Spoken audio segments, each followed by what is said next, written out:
Today is being recognized as Geographic Information System Day.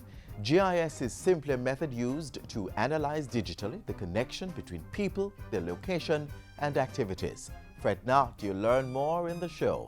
What GIS Day will do for you, though, is give you a new way to learn more about the world.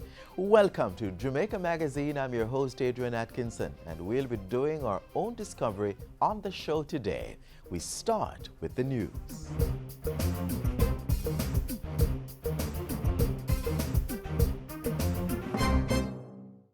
Let's celebrate Jamaica to the world. Fastest man in the world. First Jamaican woman to win gold in Olympic 100-meter sprint. An upcoming global superstar. Mouth-watering meals.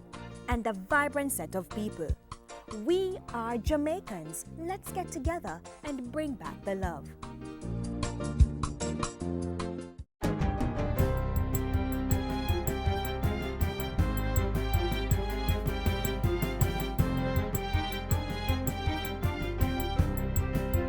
Good day, I'm Andrea Chizom and this is your JIS News for Wednesday, November 18.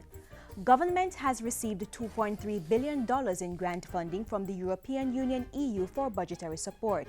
$1 billion will go towards the island's debt reduction and growth program, while the remaining $1.3 billion will be used to improve the lives of people in sugar-dependent areas. These payments are being disbursed because my administration has consistently met the economic targets agreed with the EU. Furthermore, I believe these payments represent a vote of confidence by the EU in the government's successful implementation of the economic reform program. The Prime Minister added that the EU's support was critical to Jamaica's social transformation and economic growth agenda. We also continue to encourage and support the private sector to make greater use of other EU facilities such as those that exist for trade improvement through the Economic Partnership Agreement. This year marked 40 years of partnership between Jamaica and the European Union. The House of Representatives on Tuesday passed the deoxyribonucleic acid DNA evidence bill with 4 amendments. It allows for the establishment and operation of a national DNA register and provides for the compulsory taking of DNA samples from suspects and convicted persons.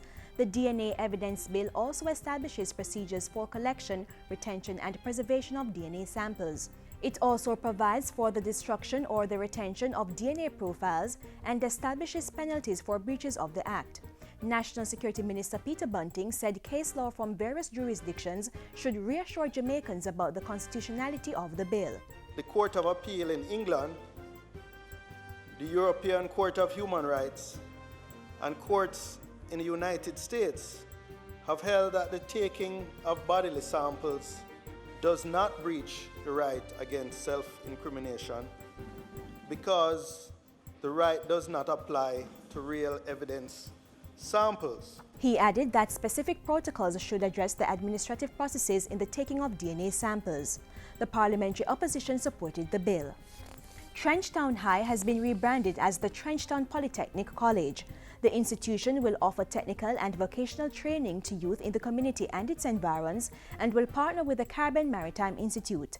At the official opening on Tuesday, Education Minister Reverend Ronald Thwaites noted that the Trenchtown Polytechnic College was the newest addition to tertiary institutions operated by government. This is the beginning of a new surge of lifelong education, the example of which is going to spread all over Jamaica.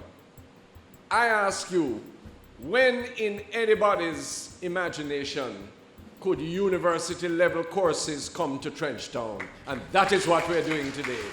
Earlier this year, Trenchtown and Charlie Smith High merged their operations. Ground has been broken for the construction of a perimeter wall around the Anoto Bay Hospital in St. Mary. This follows the signing of a contract valuing approximately $28.5 million between the Health Ministry and NF Barnes Construction. The project will last for 3 months and is being funded by the National Health Fund. In the meantime, Health Minister Horace Daly has reiterated the need for health professionals to offer quality health care to patients. It cannot be business as usual. In the same way that the public is demanding accountability, from us as policymakers and ministers, and from the Ministry of Health, I will be demanding the same accountability from every single manager and leader in the public health system. Last week, the minister directed all regional health authorities to advise his office of the status and progress of all adverse reports. The reports should, among other things, cover untoward incidents as described in the service level agreements, as well as risk assessments in different departments at hospitals. Justice Almarie Sinclair Haynes has been sworn in as a new judge in the Court of Appeal. Sinclair Haynes, who acted in the Court of Appeal from January to July this year, replaces Justice Norma McIntosh, who retired. She has also served as a resident magistrate and a puisne judge. Acting President of the Court of Appeal, Justice Dennis Morrison, and Chief Justice Zayla McCalla congratulated Sinclair Haynes on her appointment. The Chief Justice also commended her for handing down judgments expeditiously during her tenure at the Supreme Court. Governor General Sir Patrick Allen spoke to the caliber of judges appointed to the Court of Appeal. Individuals who are fearless and peerless, advocates and dispensers of justice, who are not reflectors of other people's thoughts, but who can stand on their own and stand for the right, though the heavens fall. And that's it for JIS News today. Amandra Chisholm, thank you for watching.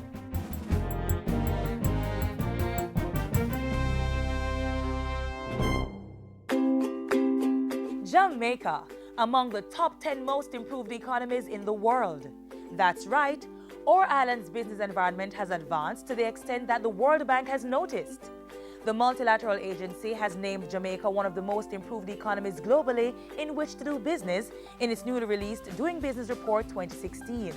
This ranking is attributed to Jamaica's implementation of 4 major reforms over the past year.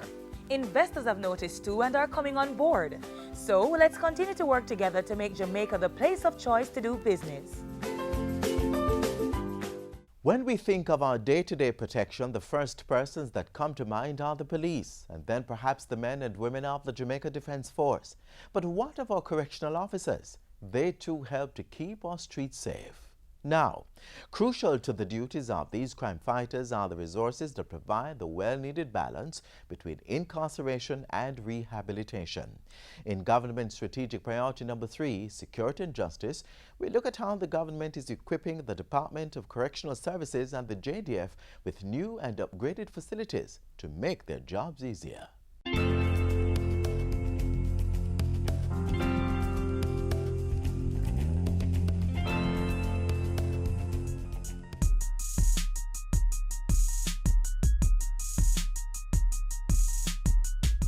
A critical part of ensuring the protection of our people is putting the infrastructure in place to house and rehabilitate delinquents and criminals. Government is committed to this. Jamaica, like many countries in the Caribbean, have a correctional system that was built primarily in the 19th century. I think is first modest step towards replacing the old dilapidated plant of the correctional system with modern progressive facilities that meet all the human rights standards that we want to match and exceed. And it is for this reason that a new 304-bed, 2-story medium-risk block will be constructed to house inmates at the Tamarind Farm Adult Correctional Facility. Contract signing for this $164 million facility took place in August 2015. This is very significant. It's in that it's the first in a very long time that we're seeing new capital investment in an adult correctional facility. The vast majority of our inmates would be classified as medium risk or low risk inmates. They typically are serving a sentence of less than 2 years, and many of them a sentence of 12 months or less. So it's really unnecessary and undesirable to keep those persons in a maximum security facility for many reasons. One, we are overcrowded in those facilities. And secondly, they're not ideal for rehabilitation purposes, given the fact that they're 17th and 19th century facilities respectively. And thirdly, the best practice would be to separate first-time offenders or medium risk offenders from hardened criminals who generally are reserved for the maximum security facilities. So for a whole host of reasons, this is important. Spaces at the Tamarind Farm facility are expected to increase by 87% with the addition of the new block. It is expected to be completed in 6 months, with construction work being carried out by contractors M&M Jamaica Limited. We commit ourselves to do everything in our power to deliver a good product at a good price and in a timely manner. The project will be managed by the Jamaica Defence Force JDF, which will also assist with the construction work and provide site security. Speaking of the JDF, their Coast Guard has been strengthened following the receipt of maritime intercept vessels and tactical communication equipment. The 237-foot Boston Whaler vessels and equipment were handed over in August by the United States government. It will significantly impact operations to ensure the safety of Jamaica's borders. This marks a very significant occasion in terms of addition to our assets on the maritime side. Persons who traffic and seek to otherwise abuse our space for profit knows no boundaries. And so it is very important that we all work together. And this is a significant gesture in that regard, Ambassador. As we continue to build out our strategic assets to play our part in addressing this problem, these vessels will make a significant difference in terms of the ability to respond to threats and seek to address the trafficking through our waters. At that handing over, it was also announced that Jamaica would be receiving 4,000 non-lethal weapon kits, including about 260 body cameras from the United States Bureau of International Narcotics and Law Enforcement Affairs. In August 2015, the Justice Ministry signed off for a $48 million high-density filing system to be established at the Supreme Court's registry located in the new Public North building in downtown Kingston. The system, which is part of the Justice Reform Program, will save time and money on filing and refiling while increasing storage capacity. It is to be ready by about mid-October this year. This is an important technological facility to support the activities of the registry, which, as I have said, is itself, the registry, a critical element in the efficiency of the business of the Supreme Court. From establishing state-of-the-art correctional facilities to increased equipment to patrol our waters and the right systems to protect information in the justice system, Jamaica continues to intensify and upgrade our infrastructure security. We're very encouraged by the progress made there. We feel that a transformation is taking place within the system. No doubt, a crucial transformation to aid government's strategic priority of creating and maintaining a secure and just society for all.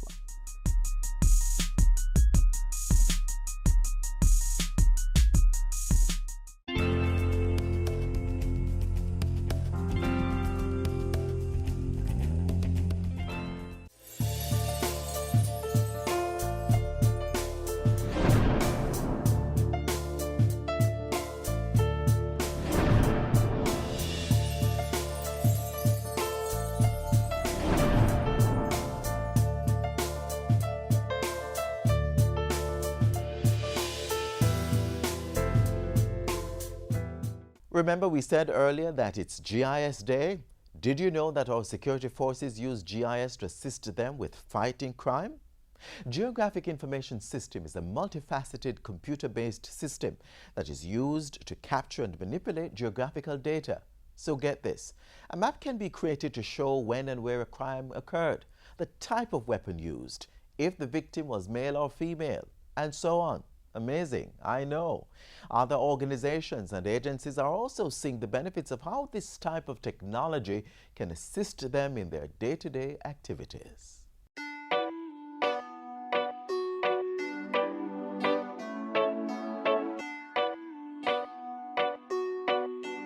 Usually when we hear of the term geography, the first thought that comes to mind is that of the different features of the Earth's surface and, yes, maps, which have become a powerful tool for mankind in his conquest of the land.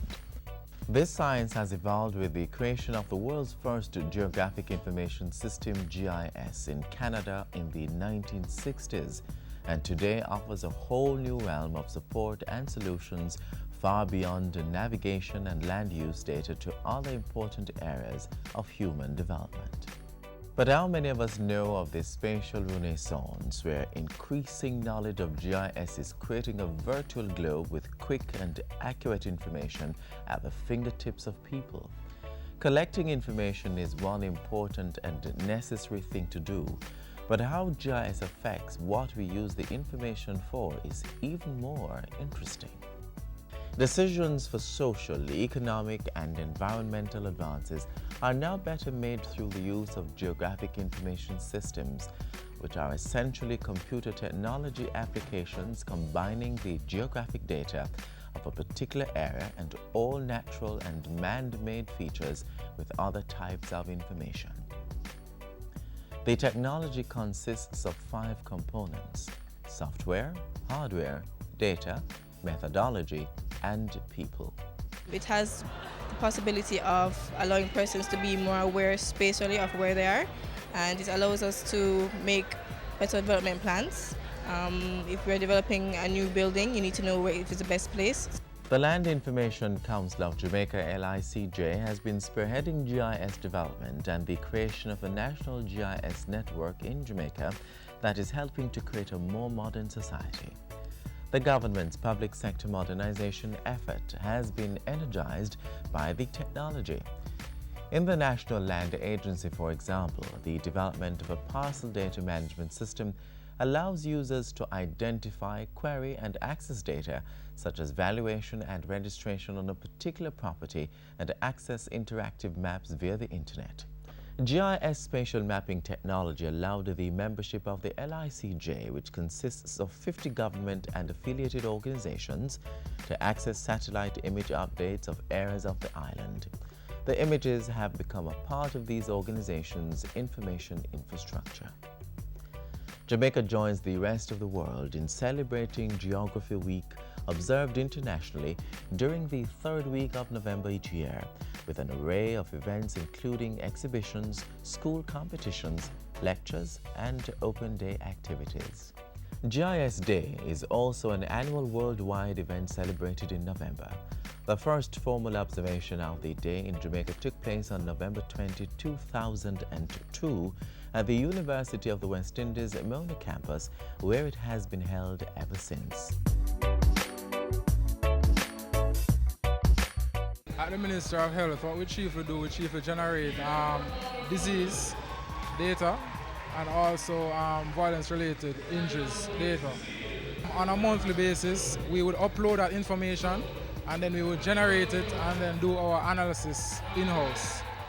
And from that analysis, we can present the data to the different health officers and health workers, and they can start their intervention strategies based on that data. At the Jamaica Constabulary Force, GIS is also proving to be a formidable tool for mapping and analysis that allows the security forces to be better informed in policing troubled communities and carrying out other responsibilities. It is used in a way to help to lower the crime rate and help the police to assist in community relations with help to lower the crime and know how the crime patterns, say for a given day and certain times of the day, you might have a number of crime committed in a certain area.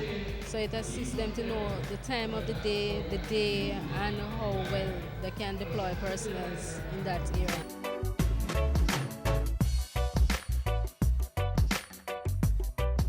GIS has been making the discipline of geography and many other subjects dynamic, practical and vocationally relevant for students. It is expected that the integration of GIS technology will become more integrated in many aspects of what we do in society and even more accessible to individuals in the future through cell phones and other data and communications tools.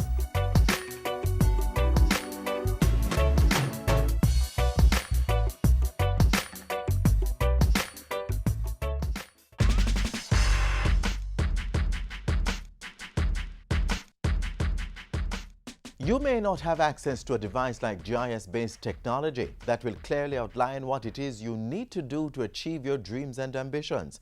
But support systems and advice can always be had from well-meaning folk. Today, we take a page out of the book of Jack Ma, the wealthiest man in China and founder of Alibaba, the Chinese e-commerce website. He shares with us 7 essential steps to success. If you are determined to get from point A to B, you should do that one crucial thing every day that will help you to achieve that goal regardless of how long it may take. Do not give up in spite of the number of times you have been rejected. Always be willing to take the initiative and see your idea right through the end. Have no fear about approaching new things or doing things differently. Fear only serves to cloud rational thinking. Have faith in your idea, even when your closest friends and confidants reject it. Be willing to learn from everyone, even your competitors. And finally, take responsibility for your actions and their results. So, get busy and start using the good stuff happening in and around you to map your future.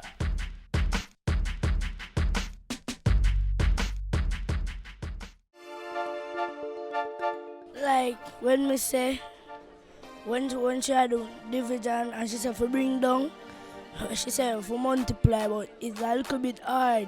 Yes, mathematics is a challenging subject for many of our students. And as the Ministry of Education ramps up its math improvement strategy, parents, you're being called on to join a campaign to train you in math so you can assist your children. We believe that if parents lose their phobia and ignorance of mathematics, they are likely to encourage their children to do the subject and assist them in doing their homework. To find out more about this pilot program, contact the National Parenting Support Commission at 967-7977 or email nationalparentingsupport@moey.gov.jm.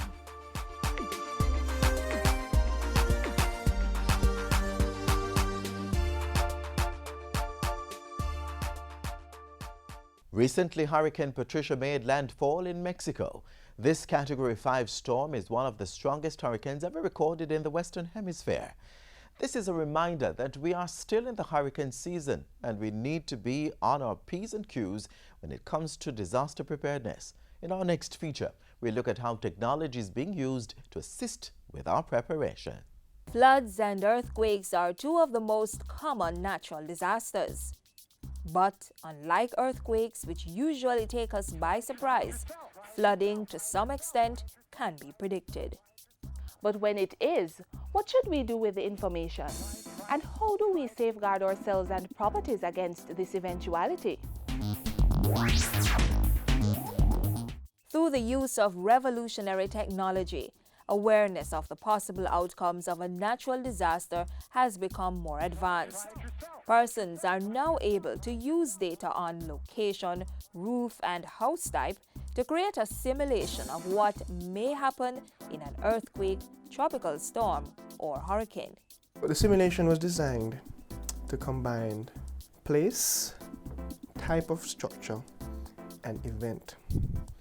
Because Jamaica is vulnerable to 4 types of events: hurricane/tropical storms, landslides, floods, and earthquakes. But the same building that you live in is exposed to all 4. And that same building you live in will react differently to all 4. Jamaica's landscape equally sits in low-lying and coastal areas as on hills and valleys. The country is also in an earthquake zone, so it can't hurt to do a little research on all the what-ifs, right? You'll be able to go inside your house and see your roof being blown off, or your slab roof staying on. You'll be inside your slab roof house when earthquake shakes it comes down on you. How about the possible outcome of a Category 5 hurricane if you're living in a zinc roof wooden house that is built on stilts in a river valley?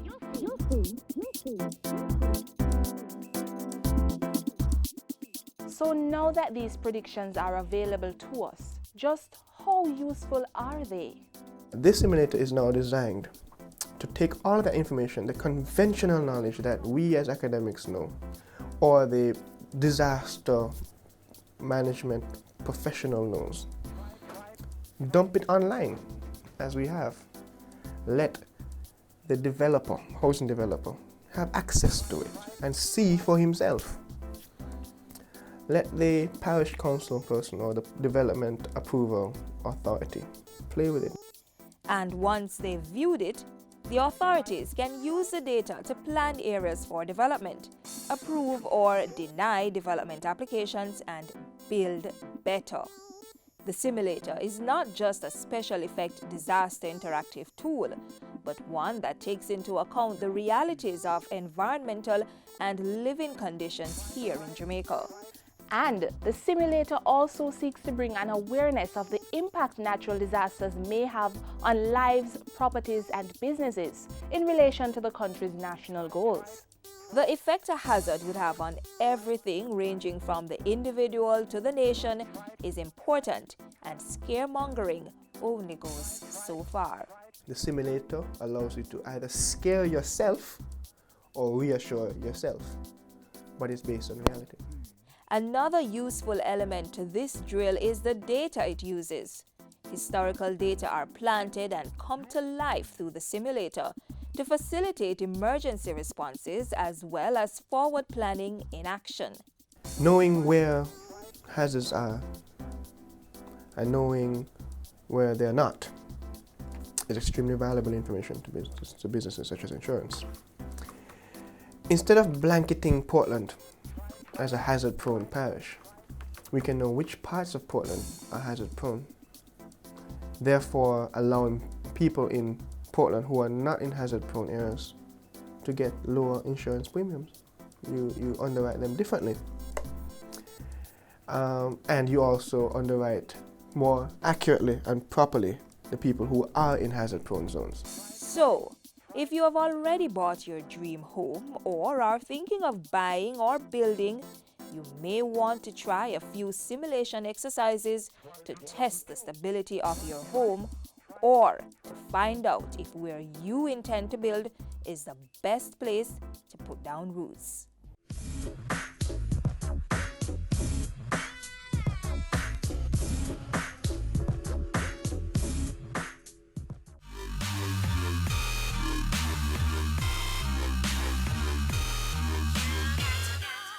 Yes, that's it from this side today. But you can still use the GIS to help you discover all things Jamaican. Keep watching our programs through our YouTube channel or at gis.gov.jm. Also send your feedback to our Twitter and Facebook pages. I'm Adrian Atkinson on behalf of the hardworking production team here at the GIS.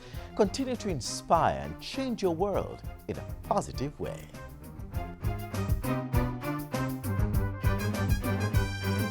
This has been a production of the Jamaica Information Service, the voice of Jamaica.